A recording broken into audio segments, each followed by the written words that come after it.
दोस्तों नमस्कार। आप सभी का स्वागत हमारे channel Hindi GS practice class by Hemlata में। तो हम लोग क्या पढ़ रहे हैं? अलंकार पढ़ रहे हैं।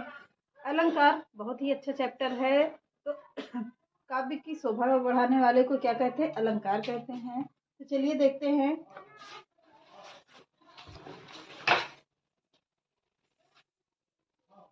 तो देखते हैं, चलिए क्या कहते हैं। अलंकार कहाँ से हो गया था? तो शब्द अलंकार हो गया, अनुप्रास अलंकार हो गया था। अब हेडिंग डाल लीजिएगा, अनुप्रास अलंकार के भेद। तो अनुप्रास अलंकार के कितने भेद होते हैं? तो अनुप्रास अलंकार के 5 भेद होते हैं। कौन सा? छेकानुप्रास होता है, लाटानुप्रास होता है, वृत्यानुप्रास होता है, अनंत अनुप्रास होता है और क्या होता है? श्रुत्यानुप्रास होता है। तो अलंकार के कितने भेद होते हैं? तो अलंकार के 5 भेद होते हैं। कौन सा?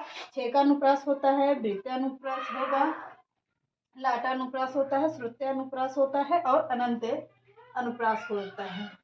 तो चलिए एक एक को समझते हैं कि अनुप्रास अलंकार के भेद। हेडिंग डाल लीजिएगा, यहाँ पर लिखिए अनुप्रास अलंकार के 5 भेद होते हैं। तो पहला कौन सा होगा? छेकानुप्रास होगा, दूसरा वृत्यानुप्रास होता है और तीसरा लाटानुप्रास होता है और चौथा श्रुत्यानुप्रास होगा, पांचवा अनंत्य अनुप्रास होता है। ये हो गए अनुप्रास। किसके अनुप्रास? तो अनुप्रास अलंकार के भेद हो गए। अब पहली हेडिंग डाल लीजिए, छेकानुप्रास। छेकानुप्रास में लिखिए, जब एक या एक से अधिक वर्णों की आवृत्ति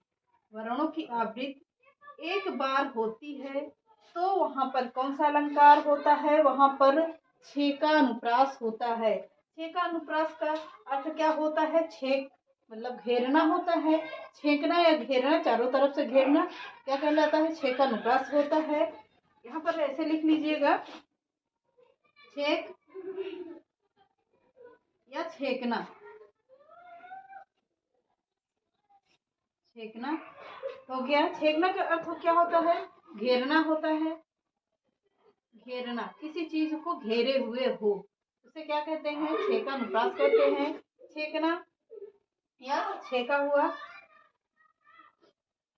जब एक से अधिक वर्णों की आवृत्ति एक बार होती है तो वहां पर क्या कौन सा अलंकार होता है? छेकानुप्रास होता है। छेकानुप्रास होगा। तो उदाहरण देखते हैं, अमी मुरियम चूरन चारु समन सकल भौर रूज परिवार। क्या कह रहा है? अमी मुरियम चूरन चारु समन सकल भौर रूज परिवार। मतलब कह रहा है अमी मरुयन, चूरन को चारों ओर से घेरना क्या कहलाता है? तो इसमें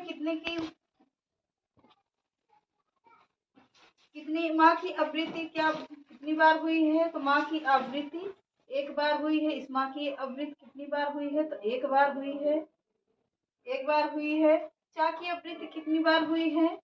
चा की आवृत्ति 2 बार हुई है। चा की आवृत्ति कितनी बार? तो 2 बार हुई है। आवृत्ति 2 बार हुई है। और क्या कह रहा है? छा की आवृत्ति क्या है? छा की आवृत्ति कोई हुई ही नहीं है। तो यहाँ पर इसको घेरना कहते हैं। अब ये क्या हुआ? घेरना। यहाँ पर मतलब चारों ओर से घेरा हुआ है। तो चलिए वृत्यानुप्रास को देखते हैं। वृत्यानुप्रास का उल्टा होता है। ये छेकानुप्रास का कैसा होता है? उल्टा होता है। तो इसमें देखते हैं छेकानुप्रास का उल्टा वृत्यानुप्रास। छेकानुप्रास का छेका का यहाँ पर शॉर्ट में लिख लीजिए, छेका का उल्टा होता है। इतना समझिएगा, लिखते हुए चलिएगा। छेका का क्या होता है? उल्टा होता है। जहाँ एक या एक से, परिभाषा लिख लीजिए, जहाँ एक या एक से अधिक वर्णों की एक से अधिक बार आवृत्ति होती है।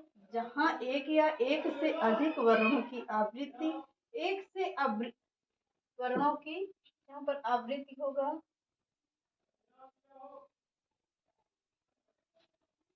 आवृत्ति एक बार होती है, वहां पर क्या होता है, वृत्यानुप्रास होता है। वृत्यानुप्रास होता है, जैसे क्या कर रहा है, रघुपति राघव राजा राम। तो रा की आवृत्ति कितनी बार हुई है, तो रा की आवृत्ति 3 बार हुई है। रघुपति राघव राजा राम, यहाँ पर पूरा वर्ड नहीं है, इसलिए इस रा को नहीं गिना जाता है। रघुपति राघव में आया है, राजा राम में, तो 3 बार होता है। रा की आवृत्ति, रा की आवृत्ति कितनी बार, 3 बार हुई है। रा की आवृत्ति कितनी बार, रा की आवृत्ति 3 बार हुई है। अब हेडिंग डाल लीजिएगा लाटानुप्रास, तीसरा अनुप्रास हेडिंग डालिए लाटानुप्रास।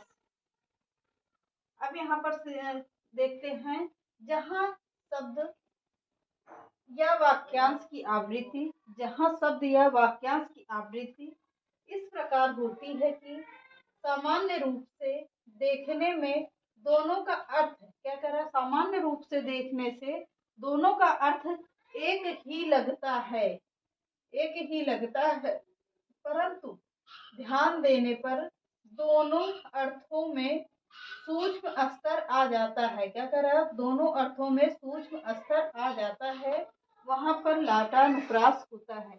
कौन सा अनुप्रास होगा, तो वहां पर लाटा अनुप्रास होता है।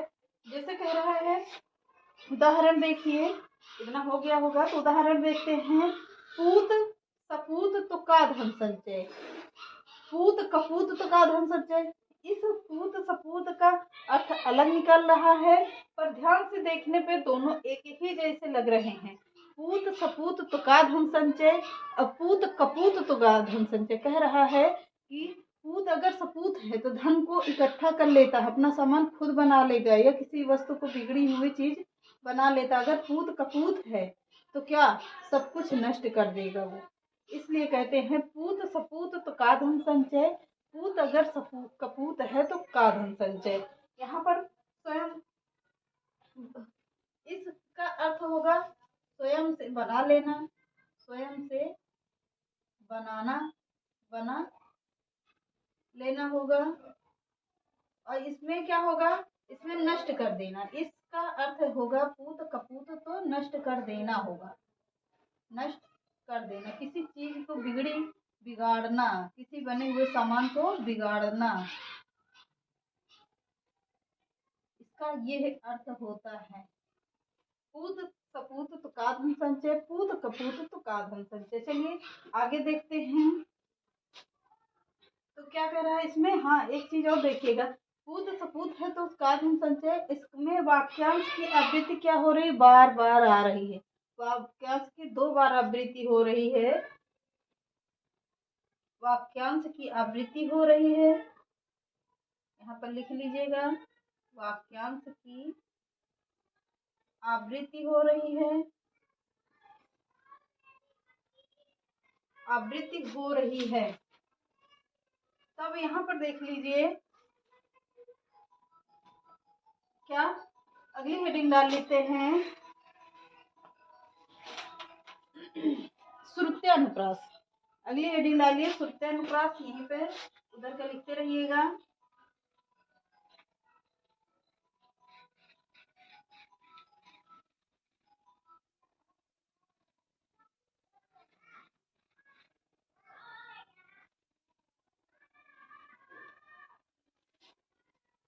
तो कौन सा होगा, आपकी किस नंबर का है, ये चौथा नंबर का होगा, चौथा नंबर अनुप्रास होगा। कौन सा, श्रुत्यानुप्रास, श्रुत्यानुप्रास।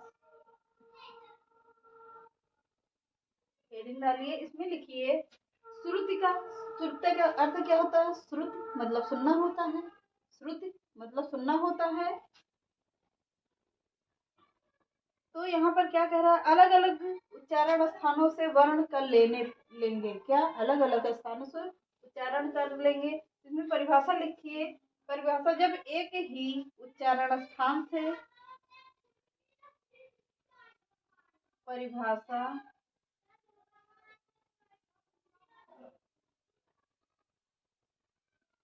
जब एक ही एक ही उच्चारण स्थान से निकलने वाली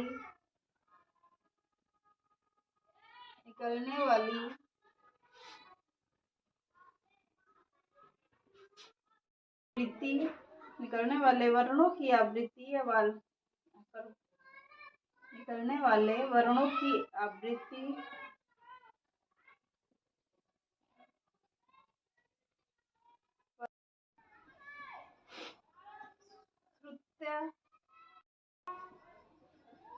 श्रुत्या होता है।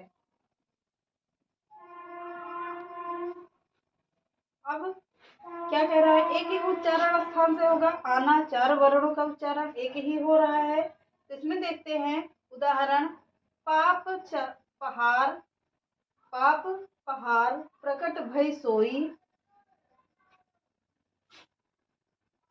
उदाहरण, पहाड़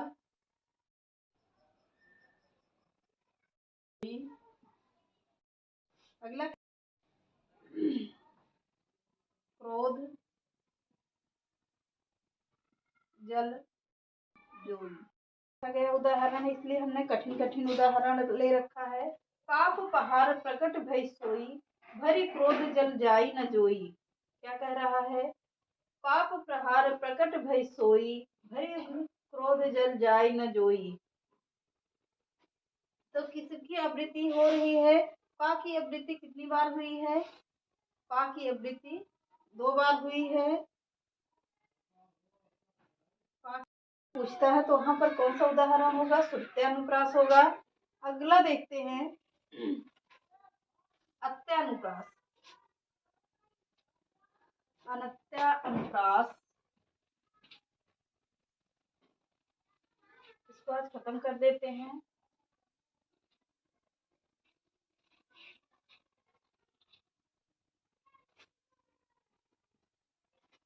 हेडिंग डालिए 5वां,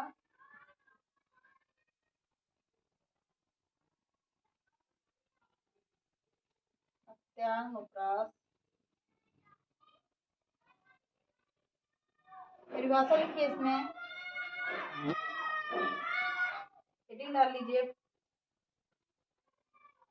जब किसी पढ़ के अंतिम में वर्ण में, जब किसी पढ़ के अंतिम वर्ण में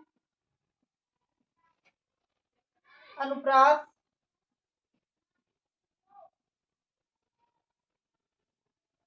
अलंकार हो तो अनुप्रास अलंकार हो तो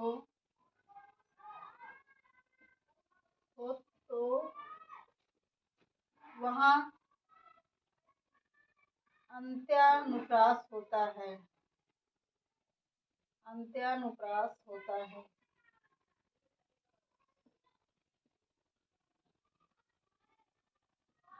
होता है। अब इसका उदाहरण देखते हैं, धन रहीम जल पंख लघु जियत अघाय। उदाहरण देखिए, फिर समझाते हैं। उदाहरण क्या कह रहा है, धन रहीम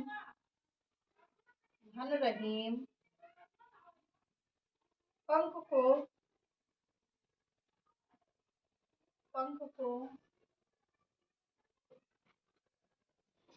लघु जियत अघाय, लघु जियत अघाय। अगली लाइन लिखिए, उदधि बढ़ाई कौन है, उदधि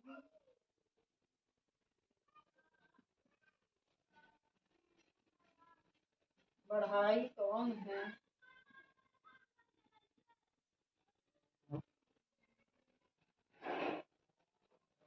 कौन है, जगत पियासो जाए, जगत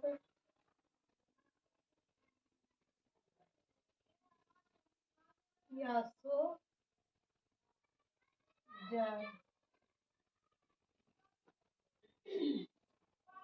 तब इसमें परिभाषा देख लेते हैं। जब किसी पढ़ के अंतिम वर्ण में या किसी पाठ के अंतिम वर्ण में अनुप्रास हो तो वहां पर अंत्य अनुप्रास होता है। जैसे क्या कर रहा है, धन रहीम पंकुर लघु जेत अघाय, उदधि बढ़ाई कौन है जगत पियासो जाए। उदधि बढ़ाई कौन है, पर पानी बहुत है पर लोग पियासे जा रहे हैं। उदधि बढ़ाई कौन है जगत पियासो जाए। इसमें कौन सा अलंकार होगा, या अगर आए लास्ट में, अगर या आता है, ये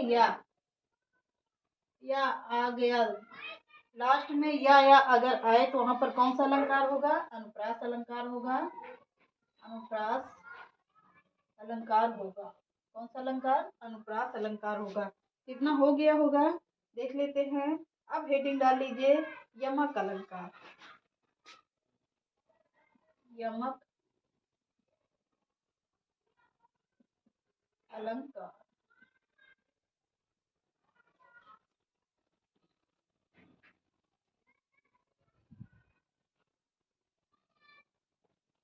चलिए फिर आज के सेशन यहीं पे समाप्त करते हैं। मिलते हैं नेक्स्ट क्लास में। नमस्कार।